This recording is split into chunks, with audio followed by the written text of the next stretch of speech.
Nestled in the picturesque wilderness of southwestern Vermont, the Bennington Triangle has earned a reputation as a hotbed of unexplained vanishings and eerie phenomena. A region marked by dense forests and rugged terrain, it has become synonymous with the mysterious disappearances. Join me as we embark on a journey through the Bennington Triangle, exploring the chilling tales of disappearances, the legends that have emerged, and the various theories that attempt to shed light on this haunting ground. The strange vanishing of Middle Rivers.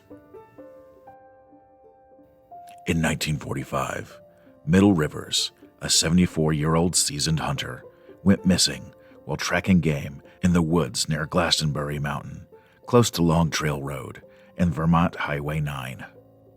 Rivers was guiding a group of 4 hunters up the mountain.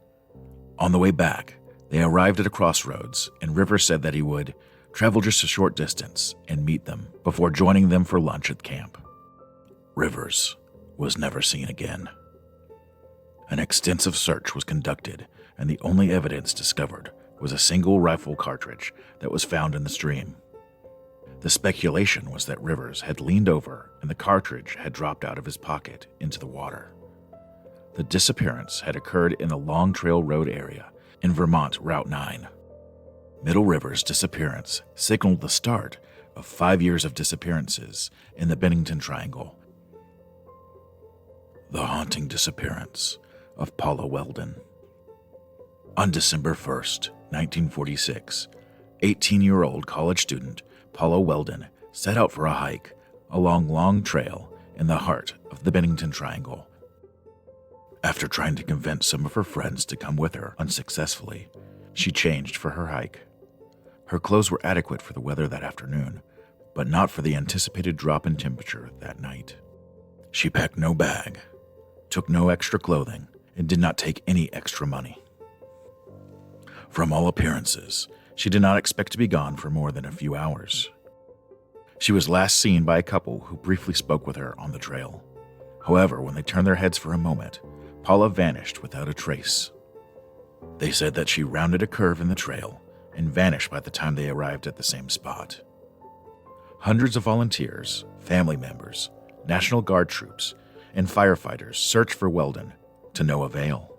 Despite extensive search efforts, no evidence of her whereabouts were ever found. The disappearance of Paula Weldon was possibly the most notorious missing persons case in Vermont history. No hints about her whereabouts were ever found, despite the enormous turnout. The lack of advanced procedures used by the police in handling the case was condemned by many, including Weldon's father. This case served as the main reason for the foundation of the Vermont State Police. The investigation is still ongoing today. The vanishing of James Tedford. Veteran James E. Tedford vanished on December 1st, 1949, precisely 3 years after Weldon's disappearance. In 1949, James Tedford, a 68-year-old war veteran, boarded a bus after visiting his relatives. Tedford was seen getting on the bus at St. Albans by multiple witnesses and was still on the bus at the last stop before arriving in Bennington. Somewhere between the last stop and Bennington, Tedford vanished. Strangely, his belongings, including his luggage and an open bus timetable, were left behind. All 14 passengers swore that James was on that bus, and they never saw him disembark. The mysterious circumstances surrounding Tedford's disappearance have fueled speculation about supernatural forces at play within the Bennington Triangle, and has sparked many conspiracy theories. To this day, James E. Tedford remains missing. The possible abduction of Paul Jepsen. On October 12, 1950, Joseph traveled with his mother in her truck to a landfill. For over an hour, she fed several pigs while her son was happily playing in the family pickup. When she returned, her son was nowhere in sight. Teams of searchers were organized to hunt for the child. Jepsen was wearing bright red clothes, and he should have been very noticeable, but nothing was ever found.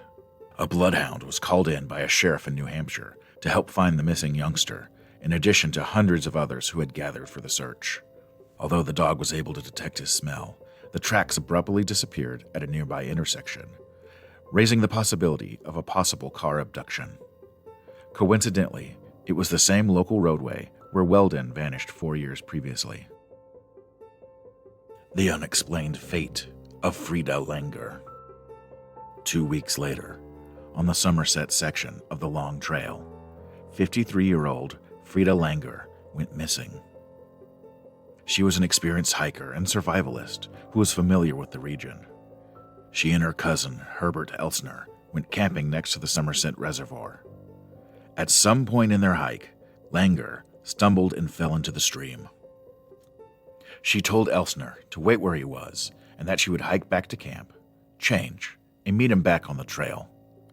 When she did not return, Elsner made his way back to the campsite and discovered that Frida had not returned and that nobody had seen her since they left. Over the next 2 weeks, 5 searches were conducted, involving aircraft, helicopters, and up to 300 searchers. No trace of Langer was found during the search. On May 12, 1951, Frida Langer's body was found 3.5 miles from the campsite in the eastern branch of the Deerfield River, an area that had only been lightly searched 7 months previously. No cause of death could be determined because of the condition of the remains. No one knows why she was so far off of her path or how she passed away. The Bennington Triangle continues to captivate the imaginations of those intrigued by the mysterious and the unexplained. The chilling tales of Paula Weldon, James Tedford, Frida Langer, and Paul Jepsen represent a snapshot of the perplexing events that have occurred within this region. While various theories have emerged, ranging from paranormal phenomena to natural explanations, the truth behind the Bennington Triangle remains elusive. If you like this video, like and subscribe. And as always, this is Broadcaster 7, asking, are you receiving the night signal?